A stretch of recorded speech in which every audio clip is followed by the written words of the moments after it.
بسم اللہ الرحمن الرحیم۔ السلام علیکم ڈیئر اسٹوڈنٹس، یہ ویڈیو آپ کی کلاس 5 کے ناظرۃ القرآن مجید کے پیپر کی ہے۔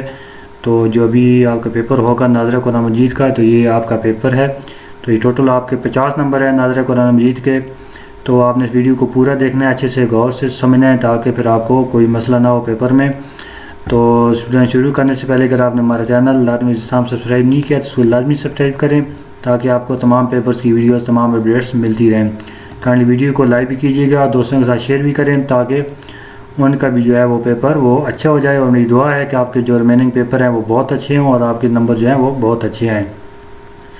تو جو آپ کا ناظرۃ قرآن مجید کا پیپر ہوگا، تو اس کے اندر جو ہے آپ کو قرأت کرنی ہوگی، تجوید، تلفظ اور روانی کا جو آپ کا جائزہ لیا جائے گا۔ تو آپ کو قرآن مجید کے 2 مختلف آیات دی جائیں گی، جن کو آپ کو ترجمہ کرنا ہوگا، وہ بھی میں آپ کے ساتھ شیئر کر دیتا ہوں۔ اس کے علاوہ یہ 3 طرح کے آپ سے سوالات ہوں گے۔ ایک جو ہے رموز اوقاف کی وضاحت ہوگی، دوسرا ادغام بالغنہ اور غنہ کے ساتھ ادغام کی پہچان، اور قرأت۔ تو یہ پہلے کو دونوں کوشچن ہیں، ان کے 10 نمبر ہیں، اور جو قرأت ہوگی آپ کی 2 پورشن ہوں گے جو ان کے آپ نے قرأت کرنی ہوگی، اور اس کے 30 نمبر ہوں گے۔ تو سب سے پہلے سوال نمبر 1 ہے، آیات مبارکہ میں درجۂ رموز اوقاف کی وضاحت کریں اور درست تلاوت کریں۔ کہ یہ جو آیت ہے ان کی آپ نے تلاوت کرنی ہے درست طریقے سے، اور پھر ان کے جو رموز اوقاف ہے یہاں پہ ان کی آپ نے وضاحت کرنی ہے کہ ان کا کیا مطلب ہے۔ تو اس کو آپ نے تلاوت جو ہے وہ اچھے سے کر لینی ہے، اچھے سے تیاری کر کے جانی ہے اس آیات کی۔ تو اس کے بعد جو یہ رموز اوقاف ہیں ان کی میں وضاحت آپ کے ساتھ شیئر کر دیتا ہوں کہ اس کا یہ سب سے پہلے کاف ہے اور اوپر لکھا ہوا ہے صلی۔ تو اس کا مطلب ہوتا ہے اسٹوڈنٹس، جو کاف ہوتا ہے اس کا مطلب ہوتا ہے کہ یہ قیل علیہ الوقف کا خلاصہ، یعنی یہاں نہیں ٹھہرنا چاہیے۔ جہاں بھی یہ کاف ہوتا ہے یہاں پہ ٹھہرنا نہیں چاہیے۔ اور دوسرا یہ جو صلی ہے اس کا مطلب ہے یہ الوصل اولیٰ کا اختصار ہے، یہاں ملا کر پڑھنا بہتر ہے۔ مطلب ایک تو ٹھہرنا نہیں چاہیے، دوسرا یہاں پہ آپ نے ملا کے پڑھنا ہے، جیسے کہ اعوذ باللہ من الشیطان الرجیم یا ایتھا النفس المطمئنہ ارجعی، یہاں پہ مطلب آپ نے ٹھہرنا نہیں ہے، تے کو ریا کے ساتھ ملا کے پڑھنا ہے، تاکہ یہ آپ کا جو ہے یہاں پہ کنٹینیو تلاوت ہو۔ ارجعی الی ربک راضیۃ مرضیہ، پھر آگے جیم ہے، تو جیم کا مطلب ہے یہ وقف جائز کی علامت ہے، یہاں ٹھہرنا بہتر اور نہ ٹھہرنا جائزہ۔ مطلب آپ یہاں پہ ٹھہر جائیں تو بھی ٹھیک ہے، اگر یہاں پہ نہ ٹھہریں تو بھی کوئی مسئلہ نہیں ہے۔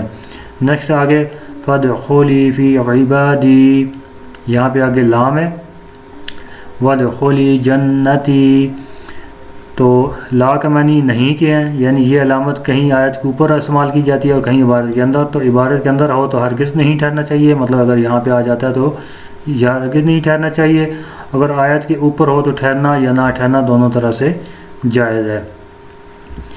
نیکسٹ ہے آپ کا یہ جو عین ہے، اور یہ جو یہاں پہ جو ختمہ کی علامت ہے، مطلب یہاں پہ ختم ہو رہی ہے، جو دائرہ سا گول، جہاں بات پوری ہو وہاں چھوٹا سا دائرہ لگا دیتے ہیں، تو جہاں پہ آیت ختم ہوتی ہے وہاں پہ یہ گول سا دائرہ لگ جاتا ہے، اور یہ وقف تام کی علامت ہے، یہاں مطلب یعنی اس پر ٹھہرنا چاہیے، یہاں پہ ٹھہرنا چاہیے آپ کو۔ تو یہ جو 4-5 تھیں آپ کی علامتیں، ان کو آپ کے اچھے سے پتہ ہونے، رموز اوقاف جو ہیں ان کو آپ کا اچھے سے یاد ہونا چاہیے کہ کس علامت کا کیا مطلب ہوتا ہے۔ تو امید آپ کو اچھے سے سمجھ آ گئی ہوگی۔ اور یہ 10 نمبر کا آپ کا یہ والا سوال ہے، سوال نمبر 1۔ نیکسٹ آپ کا سوال نمبر 2 ہے، ادغام بلا غنہ اور غنہ کے ساتھ ادغام کا خیال رکھتے ہوئے درجۂ کلمات ادا کریں۔ یہ بھی 10 نمبر کا کوشچن ہے۔ تو یہ جو نیچے کلمات ہیں ان کا آپ نے ادغام بلا غنہ اور غنہ کے ساتھ ادغام کا خیال رکھتے ہوئے آپ نے ادا کرنے ہیں۔ جیسے کہ پہلا ورڈ ہے فَمَن يَعْمَلْ، تو یہاں پہ غنہ ہوگا، تو اس کے نیچے وضاحت دیکھ لیتے ہیں۔ سب سے پہلے فَمَن يَعْمَلْ، اس لفظ میں نون ساکن کے بعد یا آیا ہے، یعنی یہ نون ساکن ہے اس کے بعد کیا ہے، یا ہے، تو اس لیے غنہ کے ساتھ ادغام کیا جائے گا، یہاں پہ غنہ کے ساتھ ادغام کیا جائے گا۔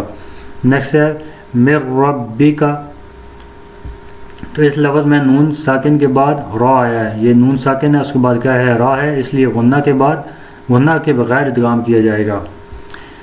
اگلا ہے سراجا وہاجا، اس لفظ میں تنوین یعنی جیم 2 بیان کے بعد واو آیا ہے، اس لیے غنہ کے ساتھ ادغام کیا جائے گا، یعنی نون تنوین ہے یہاں پہ اور اس کے بعد واو ہے، تو یہاں پہ غنہ کے ساتھ ادغام کیا جائے گا۔ سراجا وہاجا، مطلب جن کی آواز کو پہلے ناک میں لے کے جائیں گے پھر آگے واو ادا کریں گے۔ اگلا ہے اقلما، تو اس لفظ میں تنوین لام کے بعد لام ہے، اس لیے غنہ کے بغیر ادغام کیا جائے گا۔ نیکسٹ ہے صحفا مطہرہ، اس لفظ میں تنوین فن کے بعد میم ہے، اس لیے غنہ کے ساتھ ادغام کیا جائے گا۔ تو امید آپ کو یہ بھی سمجھ آ گیا ہوگا، یہ بھی 10 نمبر کا کوشچن ہے، یہ کوشچن نمبر جو 2 ہے آپ کا۔ نیچے ہے آپ کا جو درج ذیل آیات کی تلاوت درست تلفظ، تجویدی قواعد اور رموز اوقاف کے مطابق کریں۔